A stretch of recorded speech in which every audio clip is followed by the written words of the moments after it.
A Taliban commander said Thursday that Afghanistan will not become a democracy and will be strictly run under Sharia law.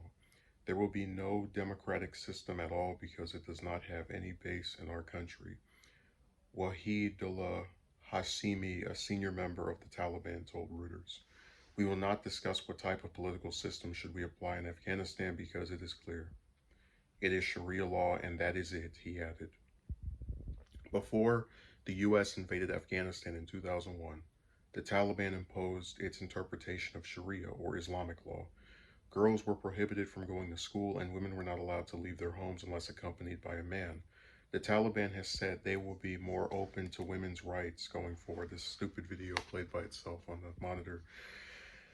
Um, a claim that has drawn widespread skepticism. The ruling structure this time around will be similar to the Taliban's previous organization, with a supreme leader and a council expected to take charge. Haybatullah Akhundzada, the head of the Taliban, would be head of the council, while his deputy would function in a role similar to president of the country, Hassami told Reuters. Hassami also said that the Taliban are actively recruiting members of the Afghan security forces. Pilots are a priority for the Taliban since they do not have any in their ranks. We have contact with many pilots, Hassami said, and we have asked them to come and join their brothers, their government. We called many of them and are in search of other numbers to call them and invite them to their jobs. It is unclear how many will join the Taliban out of fear of retaliation for helping U.S. forces over the past 20 years.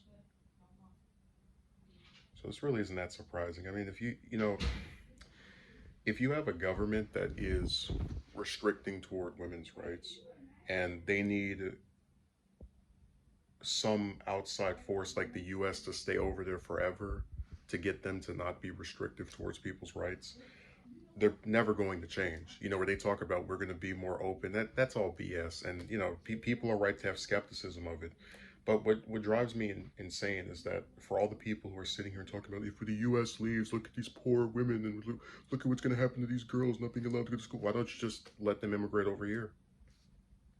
Instead of having us stay in that country until the year 3000, how about you let the people who want an education, who want to be able to walk out of the house without being accompanied by somebody with a banana, uh, come here.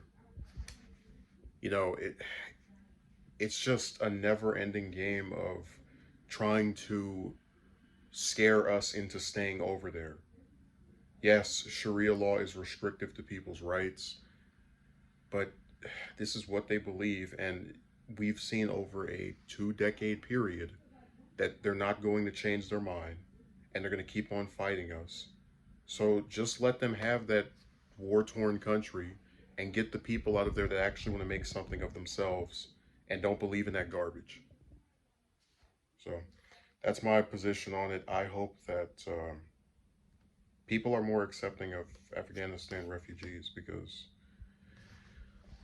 like people from Yemen and these other countries that the U.S. has been involved with fighting in, there's a lot of people that die unnecessarily and also have their rights restricted in some capacity, which is what Sharia law does to women and girls. But like I said, if people care so much about them, let them leave from there. And that's why I get so pissed off at the UN. They could easily have all the countries that are on the side of the US take in some percentage of refugees from over there. I guess their concern and their care for these people only goes so far, huh?